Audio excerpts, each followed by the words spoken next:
So good morning, good afternoon, and good evening, guys, based on the time zones you all are coming from. So my name is Neeraj Kheria, and I've been working in this IT industry for more than 12 years now.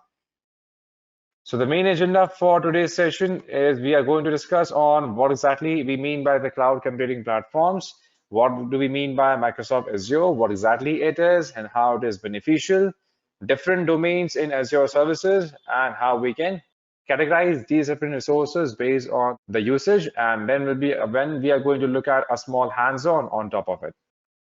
So the main now cloud computing is what we know that cloud computing platform is, if we roll back almost 15 years, and at that point of time, if we had a requirement of deploying any solutions, then we had to establish the entire infrastructure locally.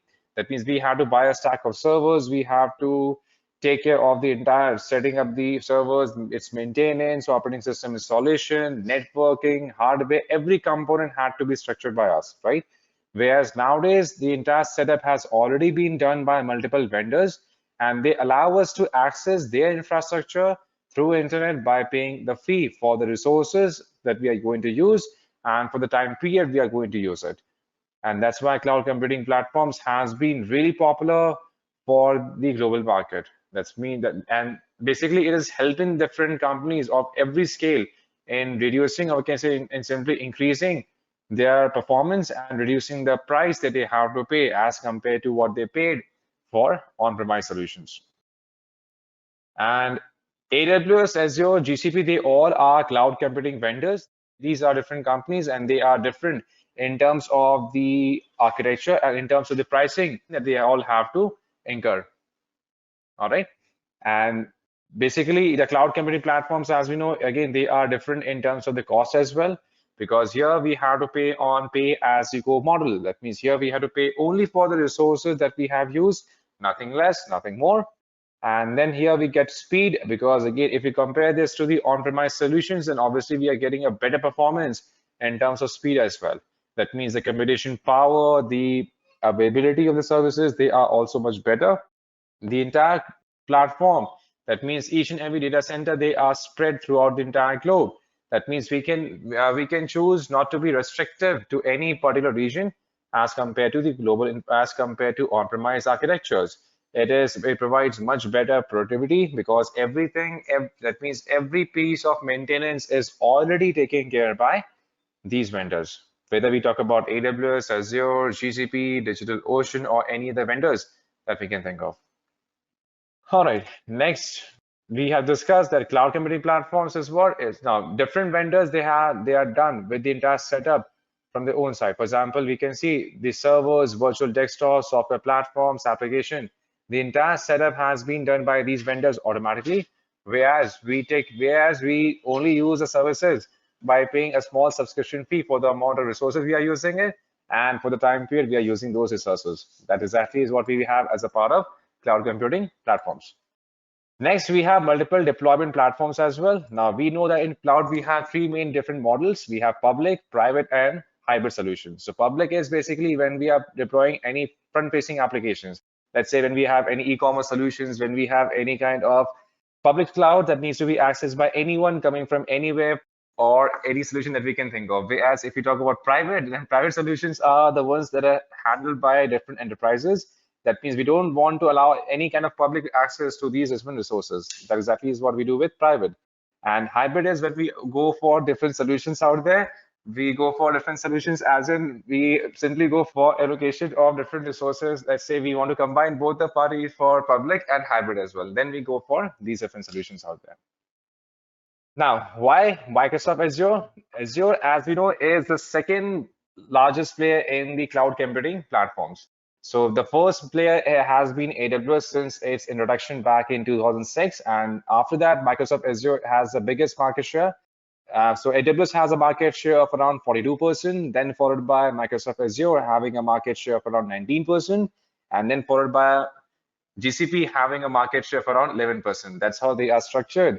And Azure has gained popularity since, especially in last couple of years, as compared to AWS, because Azure has much better deployment of services. It is much better in terms of security, and it offers, we can say, much flexible SLA, which is required by multiple enterprises as we speak, because SLA is a component, is a critical component for companies in making sure they are meeting all their compliances one by one.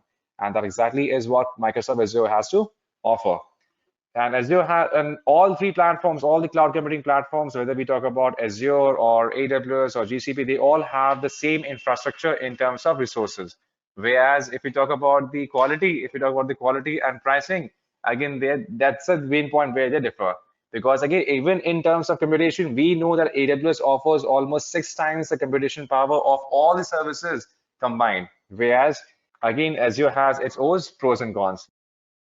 Now, Azure, as we had discussed, is basically a cloud computing platform. And then we have multiple domains available in Azure platform. So although it says AWS, but again, here we have different services for Azure, starting with computation. So in computation, we can choose multiple services that we are looking to deploy. For example, in computation, we can deploy the services like we can deploy computation servers, we can deploy virtual machines. Now, if we are familiar with AWS, then we must be familiar with the pattern for EC2. In case you all have been working on EC2, or in case you have worked on EC2 anytime, you may be familiar with something called as EC2, Elastic Cloud Compute. So Elastic Cloud Compute, using EC2, we can deploy instances, and same concept we can achieve by using Azure as well. So same like we have EC2, same way we have virtual machines. So virtual machines are same like the virtual servers that we can deploy for hosting our applications. And then we can choose to deploy the entire cluster of servers as well. For deployment of containers, just like in AWS, we have ECS, Elastic Container Service. Same way in Azure, we have Azure Container, through which we can, if we have a large cluster of containers to take care of, for example, if we have application deployed in 500 containers and 1,000 containers, then obviously we do need an orchestration tool to manage those, we can say, large cluster of containers. Just like we have Kubernetes, same way in cloud for managing these servers, we do have Azure Container Service. Same way for container registry, for the entire orchestration of each and every container that is deployed here. And then functions are same like Lambda functions available in AWS platform. Lambda is what? Lambda is basically a serverless computing platform through which we can design through which if we have a requirement of choosing any event-based processing. For example, let's say we have a requirement, we are building a complete, we can say we are building a website where we are building a chatbot system. We have a website, and in this website, we have integrated a chatbot. Now, this chatbot is asking the user, for example, this is a travel-based website. And now we want to ask, now this chatbot is designed in such a manner that it takes the user's input. That means if they are looking to book a flight, then it asks, okay, to which city, again, what is the date that they are traveling on, and how many passengers. So again, it collects all the piece of information. And now once the entire piece of information has been collected, its job is it can either pass the entire detail to the CRM, or you can store in CRM so that the sales professional can follow up, or it can check for the available tickets accordingly. And then it can simply send the link for the tickets to the users so that they can book accordingly, right? But again, this piece of information needs to be processed at this point of time. So there are two ways. Either we can deploy a full server, we can deploy a full virtual machine, and we can keep it idle. Or we know that, for example, in given 1 hour, so suppose we are getting 10 requests. In 1 hour, we are getting 10 requests, 10 users are going to chat. And then for these 10 users, the computation has to be done for 5 seconds each. When the entire details has been entered, we need to process it only for 5 seconds, correct? So 5 seconds into 10, it is 50 seconds in total. That means in a given hour, we need processing only for 50 seconds, not more than that. And if we are deployed any VM, then we are simply wasting our 59 minutes and 10 seconds, correct? Because why keeping it idle?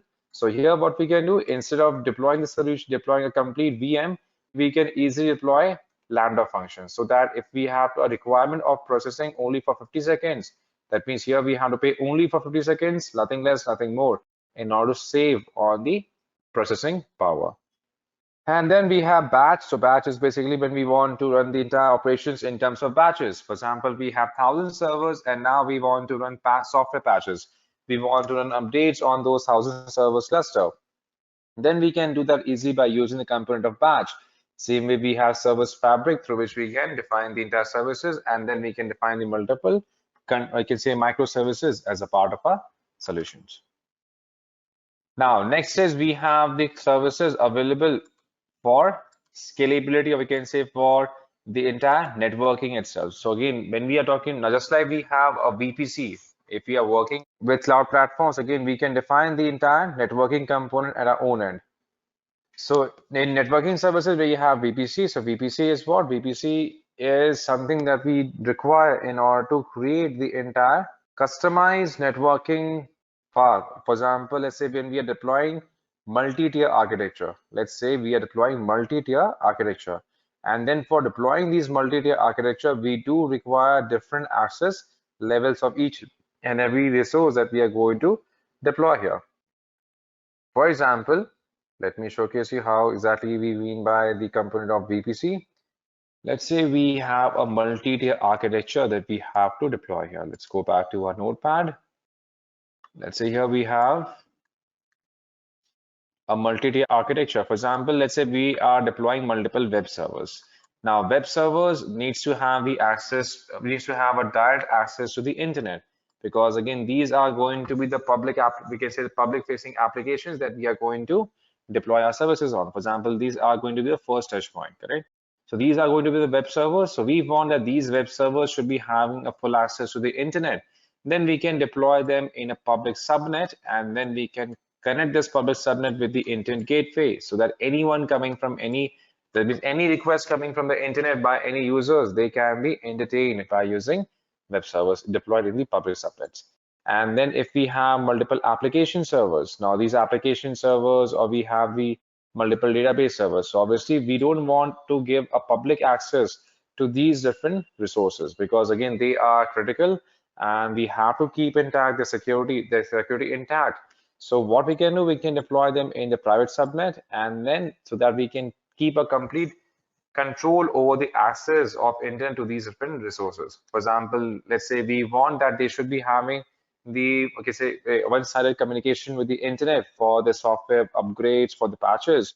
Then we can connect this private subnet to the NAT gateways, and then we can have a full control on the internet. And further, if you want to have a control, okay, how exactly we want, like means what kind of rules we want to define, that means what kind of traffic we are going to allow for these different subnets, what kind of traffic we are going to not we are going to simply deny. So these all rules, this entire complete infrastructure can be easily deployed. If we want to have our own set of IP addresses that we want to use here in terms of private IP addresses, then we can configure our own IP address set, and then we can deploy the IPs accordingly to multiple subnets that we are going to create the entire PPC for. So that exactly is what we have the networking module offered by Azure, where we can create our own customized network and have it deployed one by one. So first of all, in order to create our own network, just like in AWS, we have VPC as in virtual private cloud. Same way in Azure, we have virtual network. And then we have load balancer. So load balancer is something that we are going to discuss, where we can use load balancer for distribution of multiple, we can say multiple traffic. Let's say we have a website. Now we want that someone coming, suppose here we had deployed a virtual machine, and we had deployed our website in two different virtual machines, VM1 and VM2. And we want that, again, suppose now VM1 is having a higher, we can say a better hardware as compared to VM2. So we want that 60% of traffic should be going to VM1 instead of VM2, we can define that. And 40% of traffic should be coming to VM2. We want that suppose if someone is coming from port 80, they should be going to VM1. If someone is coming from port 8080, they should be going to VM2. We want that, suppose, let's say, if we want to perform the path-based routing, as in if someone is coming from page 1, if someone is coming to page 1, they should be going to this instance.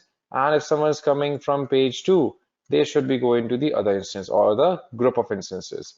So these all configuration, these all logic we can achieve by using the concept of load balancer, same way like we have in AWS service as well. We can achieve that. And same way we have application gateway that's why we have NAT gateways where we can have a complete control. We can define the entire VPN to connect our on-premise and the cloud resources. We can define the entire DNS as the name servers. We can have the entire content delivery network deployed, just like we have CloudFront service available in Azure for delivering the static content. For example, if we have some static content that is not changing, then we can store the static content, or we can say on a temporary basis in multiple regions. And again, whichever region is closer to the users, the static content is going to be delivered by that particular, we can say, cache region itself. And that's why we have CDN as a content delivery network. Same like we have CloudFront available in AWS. And then we have Traffic Manager, just like we have Route 53 service, where we can define multiple routing policies. We can have different content for different countries. We can go for geographical policy. We can apply traffic policies. We can apply failover policies to define how exactly the traffic is going to be distributed. And same way for Express Route. All right, so next, now these all are different modules that we had discussed so far as a part of what exactly is virtual network, what exactly we mean by load balancers, what exactly is a configuration for application gateway. We had discussed these pointers step by step. Way for DNS, same way for content delivery network, and for VPN gateway as well. All right, so next we have storage services. Now, storage services are same like in AWS as well. So if we are looking to store our data on cloud, because again, when we are storing our data on cloud, we are saving almost 50% cost as compared to the on-premise deployment. So there are multiple advantages of storing data on cloud. It is highly durable. That means the possibility of the drives crashing up is much less as compared to on-premise or physical device, or we can say physical drives on which we store our data set. Right, so these possibilities are really less. Same way, if we are looking for having a high durability, even in terms of the application data that we are storing, then we have to use the cloud-based resources, right? And that's why, first of all, we have blob storage. So blob storage are basically like a same. We have unstructured data set that we can store here. And then like we have Redshift, then we have queue storage. Same way we have SQS. SQS as a part of managing multiple messages in the application. Then we can use SQS. And then we have file storage. Then we have file storage, just like we have S3, where we can store any kind of documents of any format, of any size, and any number. And if we want to share this with the public, even we can do that. And then we have for table storage, like we have, if you want to store now in table storage, we have multiple services available for RDS. We have all services available for Azure as well. We have services for different platforms one by one. And then for blob storage, as we have discussed, a blob storage is basically used for storing unstructured data set. Like we want to store documents, we want to store media files, application installers, then we can use blob storage for that. Queue storage is basically used for handling the messages between application components. For example, suppose we are creating a voting-based application where we are going to receive 1 million of messages in a short span of just 1 minute. And that is a huge number of messages that we have to process, and that too in the shortest time possible. And that is something that can be achieved by using the queue storage server. Just like we have SQS in AWS, then we have file storage where we can store all of our documents as a part of objects. And then if we want to share this object with anyone else using the public link, we can easily do that as well. And then we have table storage. So table storage is basically used for storing, so we can say semi-structured data set. Like we have DynamoDB in AWS for storing the NoSQL databases. Same way we can use table storage available by Azure servers. So these are all the storage options available in Azure as of now. Next, we have multiple web and mobile services. Like we have web applications for deploying multiple web services here. We have mobile applications, APIs for applications, logical apps, event hubs, notification hubs, and Azure Search services that we are going to discuss step by step. So here we have modules. For example, if you talk about web apps, then Azure Web Apps enable us to build and host websites in the programming language of our own choice. Just like we have Beanstalk available in AWS. So you're using Beanstalk, we can deploy the application. For example, if we have a Node.js application and now we want to deploy it, then we can simply choose the environment and then we can push the code accordingly. And that's why this is preferred by mostly developers, so that we don't have to worry about configuration of the entire environment at our own end, and then we can deploy the solutions accordingly. Perfect. And then we have mobile applications. So in mobile applications, we are going to discuss on the services of, and for we can say for different applications that we are going to push directly to the mobile platforms instead of web-based dashboards. And then we have API apps. So API apps in Azure service offers features that makes it easier to develop, host, and consume APIs. That's why we have API gateways available in AWS. In case we are all familiar with API gateways, then you must be aware about how it is structured. And same concept is also given by API apps in Azure as well. And logical apps will simply provide is simply going to be used for providing a simpler way of implementing scalable integrations. For example, suppose if we have a complete workflow service where we can define each and every workflow, that means in which sequence they are going to be conducted. We can define logical apps for that. And then for notification, we can use this just like we have simple notification service. So same way like we have SNS. So SNS is basically used for sending the notification, used as a carrier. So same way we have SNS, same way we have notification hubs available in Azure. Means what kind of engine we want to deploy, we can choose that particular database itself. So database, as we know, is basically used for creation of structured data set, for example, in the terms of rows and columns. And then we can create the database, we can store the entire data set, for example, for e-commerce solutions, for any information-based website, when we are creating any data-centric applications, then we can use the service where we can create multiple databases and we can choose any type of engines. For example, now here we do have, now basically when we are talking about database services, now there are two things that we have to take care of. Either if we are not using a managed database service, then we have to take care of every component. That means from power, rack and stack, server maintenance, operating system installations, software patches, database backups, high availability, scaling of the application, and the app optimization. Everything has to be taken care by us if we are not using the services for, we can say any, so we can say vendor managed database services, because just like we have a solution for any on-premise solutions. But if we are using any managed service, for example, if we are using the instance base, if we are deploying any database on any of the servers, just like we discussed the component of instances in AWS.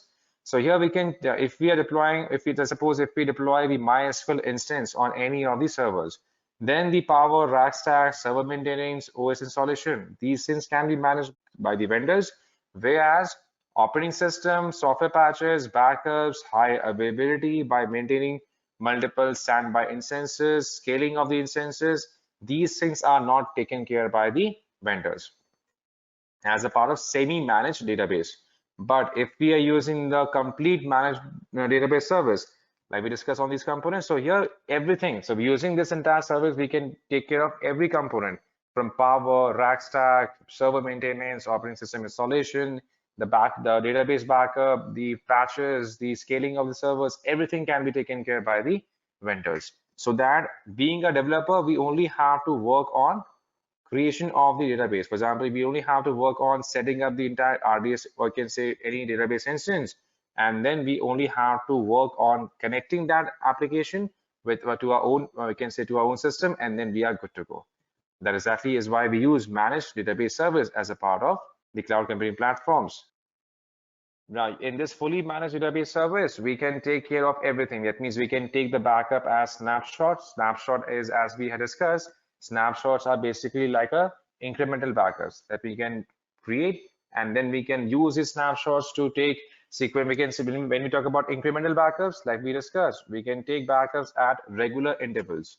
That means if we want to take backups every second day, every week, then we can define the entire timeline, and then whatever changes have been done, that will be updated as an incremental backup there. All right. And then we've now, and same way we have, again, we are going to discuss on services where we can use, which is basically used for storage of NoSQL database service.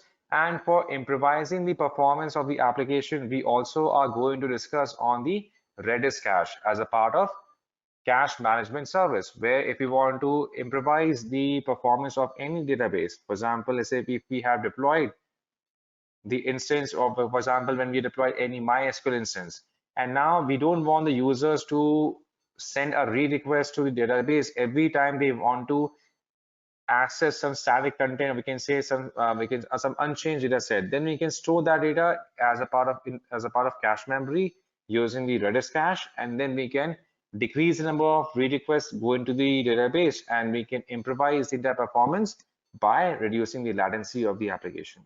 That is something that we are going to achieve here.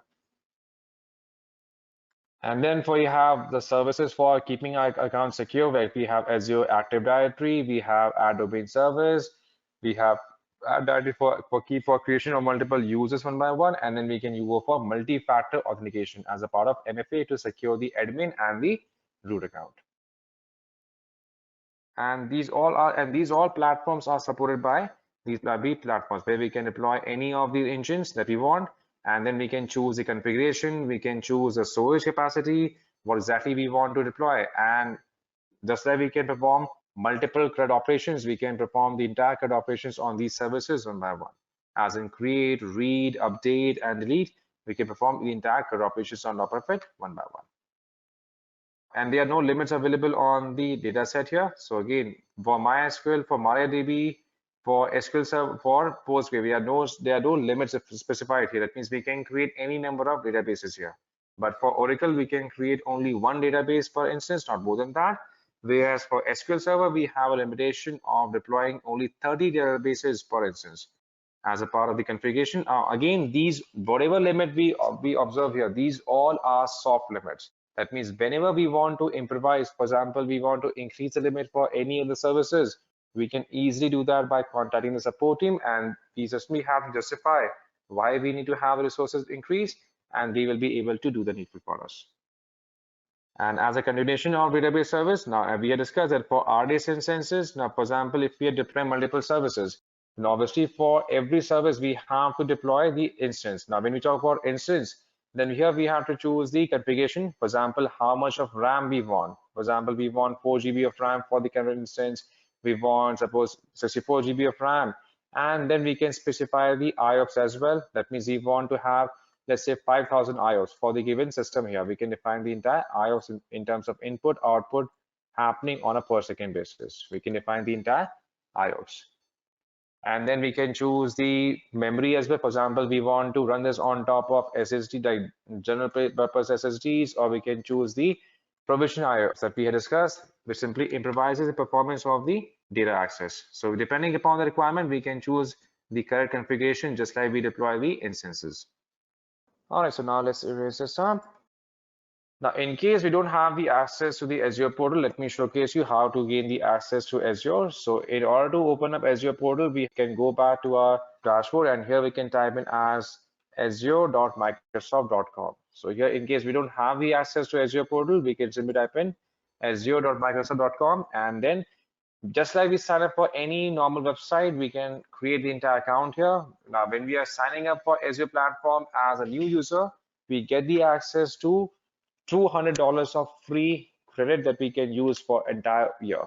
That means we'll be getting the access to $200 that if we want, we can exhaust in complete one day, or we can take complete 1 month in order to exhaust the entire services. We can do that.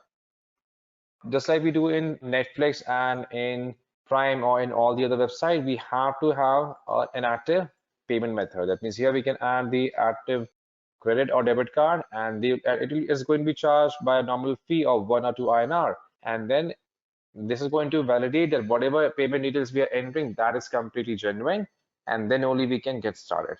And rest assured, Azure and both AWS, it doesn't charge the card until and unless we have clarified the entire invoices. But in order to have the account activated, because without adding the active payment method, we will be able to log into the dashboard, but we will not be able to do anything with the account. That means we won't be able to access any of the services and deploy any of the services here as a part of our hands-on. And that's why we can use any of the payment method to get started to have the access to the active account here. We can do that. All right. Now, so to see the account being activated here, once we are successfully signed up, then we can come back to the portal here. Now, this is the dashboard for Azure that we are going to look at. So here we have the entire dashboard, just like we had dashboard for AWS. Here we also have dashboard for Azure. So for example, if we want to compare this with AWS, we can open up the dashboard for AWS as well. So this is the dashboard for AWS, how it looks like. It's much, you can say, a bit cleaner, and this is a dashboard for Azure. And here we can see the list of all the services being categorized in different categories. Like we can see we have for SQL databases, for function application, for app services, for load balancers. For example, we want to get started. Now then we can choose any of the categories to get the list of all the services available in these categories. Or to get started, we can click on create a resource. And then we can see the list of all the services available in the respective categories that we have selected. For example, here we want to start with databases. We can choose database, and we can see the list of all the services available under database. That is SQL managed, SQL databases. We can see the Azure database for MariaDB, for Cosmos. Let's say we want to deploy any particular virtual server, just like we deploy EC2. So for doing that, we can come down to computation. Here we can choose virtual machine. So virtual machine is basically useful for deployment of servers. Now here we have to simply choose the subscription model that we have currently, that you want to currently use. We can switch to that particular model here. We can choose the resource group. Now resource group as in we want to map multiple resources together. For example, let's say when we are deploying an application, and for this application, we may need 10 different resources. For example, that application is going to need the virtual server, a VM. That application is going to need a database as well. That application is going to need the monitoring service as well. That application is going to need the service notification as a part of sending the notification. This application may also require the queue service as well, correct? So if we have a requirement of 10 different resources, then we can club all of those 10 resources in a single group as called as a resource group. So that if we want to see okay, for this application, how many resources we have deployed, then we can filter them out easily. So if we are looking to terminate the entire application, then we can terminate the entire resource group, and whatever resource has been a part of that group will also be terminated. That's the concept of resource group here. Let's erase this up. And then here we can choose the virtual machine name. Let's name it as Edureka itself. Here we can define the region, in which region we are going to deploy. As we know, the entire cloud computing platform has been divided in multiple regions. So we can choose the region accordingly. And let's say if we have a base, now we choose region based on the user's location. That means if we have users based in North Virginia, if we have users based in India, if we have users based in West US, then we have to obviously choose a region which is closer to our end users. And here we can choose the service, and then we can choose the availabilities options, as in which zone we want to go to deploy this. If we don't have any preferences, we can keep it to no. And then we can choose the image, as in which particular image, as in the base operating system we want to use. For example, here we have multiple images available. Now these images are containing multiple applications. For example, suppose if we are trying to deploy WordPress, then we can choose the WordPress AMI available, and then we can choose the correct configuration and start deploying it. We have multiple applications, we can say pre-configured applications for different categories that we can use as a base and then start developing on top of it. We can do that. All right. Let's say if you want to simply start by deployment of any Ubuntu instances, then we can choose a base Ubuntu AMI, and then we can start deploying it one by one. And then we can choose a size, as in the configuration that we want. For example, we want a configuration of 1 core of CPU or 4 GB of RAM, or we want to have a defined set of IOPS as in input output per second that we want to define here. Then we can easily choose between these different configuration that we want to start with, depending upon the requirement. So for example, we want to choose this configuration, we can choose this, click on select, and then we can choose a username, as in which username we want to use in order to connect to this particular instance. And if we are going to use a key, then we can declare key. Or if we are going to use a password, we can define password. Let's say here we define password here that we are going to use while we are trying to connect to this particular instance. We can choose accordingly.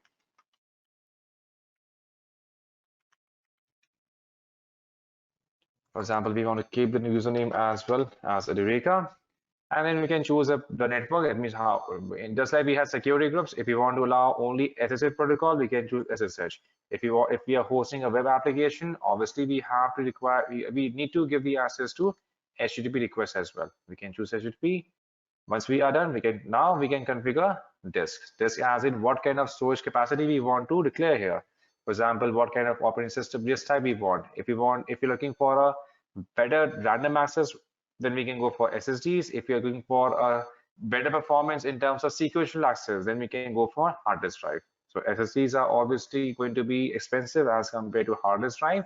But if we require sequential access, then we can go for HTTP-based access itself. And then we can choose the encryption type, what kind of encryption we want to use for encrypting the data that is going to be available. And again, we can change the configuration of these storage devices. We can add more number of volumes at any point of time. We can do that. And then we can choose the networking in case we have a custom network. If in case this is going to be the application server, then we can deploy them in their own network. We can deploy them accordingly, right? And then if you want to define the entire management in terms of monitoring services or a shutdown, we can take care of every component here. We can keep it to default for now. We can define tags, which will simply bind different resources together. And then we can click on create. And once we click on create, this is going to simply create the entire virtual machine that we can try to access. So it may take a while for this entire resource to be deployed, but once it is deployed, we can use any of the SSH client, like we have mobile storm. We can use this client in order to get connected to the instance and start manipulating on top of it. We can easily define the SSH client where we can define remote host. We can define the credentials. That means what kind of credentials we want to use. If we want to use a username and password credential, we can easily define them and have it connected. Thank you so much for joining, guys, and have a great day ahead. Take care. Bye-bye.